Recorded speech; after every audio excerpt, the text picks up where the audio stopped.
2014 నుంచి మనం నలుగుతా ఉన్నాం. 2019కి ఈ అరాచక పాలన వల్ల ఇంకా నలిగిపోతా ఉన్నాం. ఇలాంటి సమయంలో నేను చాలా నిర్మాణాత్మకంగా, చాలా బాధ్యతతోటి అన్నీ ఆలోచించి, చాలా మంది పెద్దలు 40 స్థానాలు కావాలి, 70 స్థానాలు కావాలంటే ఒకటే చెప్పాను అందరికీ. 2019లో కనీసం ఒక 10 స్థానాలు ఉందంటే ఈరోజు ఎక్కువ స్థానాలు తీసుకొని ఒక మంచి చక్కటి అవకాశం ఉండేది. కోల్పోయాం కాబట్టి ఈసారి తక్కువ స్థానాలతోటి 98% స్ట్రైకింగ్ రేట్ ఉండాలి. దాంట్లో భాగంగానే 24 స్థానాలు, 3 పార్లమెంట్లు ఫిక్స్ అయిపోయాం.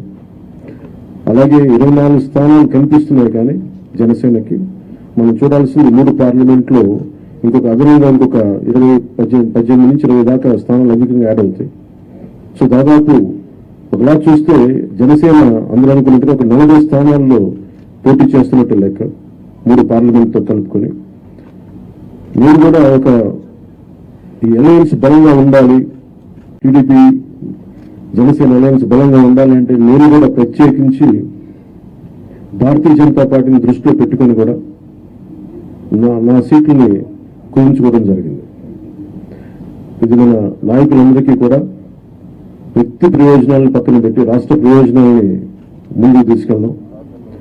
ఓటు ట్రాన్స్ఫర్ అయిన రోజున ఎవరైతే త్యాగాలు చేశారో, ఎవరైతే కష్టపడి పనిచేశారో ప్రతి ఒక్కరికి పేరు పేరున ఈ సభావేదిక మీదుగా నేను తెలియజేసుకుంటా ఉన్నాను.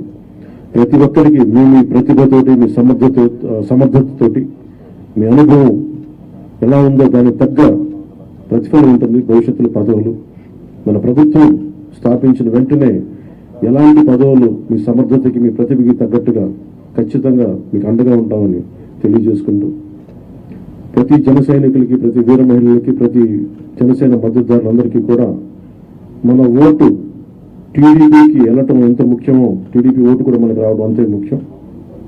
జనసేన ఓటు ఖచ్చితంగా టీడీపీకి ట్రాన్స్ఫర్ అయితేనే ఈ రాష్ట్రం చాలా అద్భుతంగా ఉంటుంది.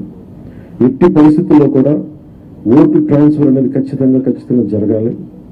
అందుకని ఎలాంటి పొరపక్షాల మధ్యలో 1-2 వచ్చిన వైసీపీ దుష్ట పన్నాగాల పని ఏదైనా ఎలాంటి విభేదాలు సృష్టించినా వాటిని అందరం సమర్థవంతంగా ఎదుర్కోవడానికి, కలిసికట్టుగా ఎదుర్కోవడానికి మేము పూర్తి సంసిద్ధతతో ఉన్నాం. ఆయన సిద్ధమని చావగొడతా ఉన్నారు. బాబు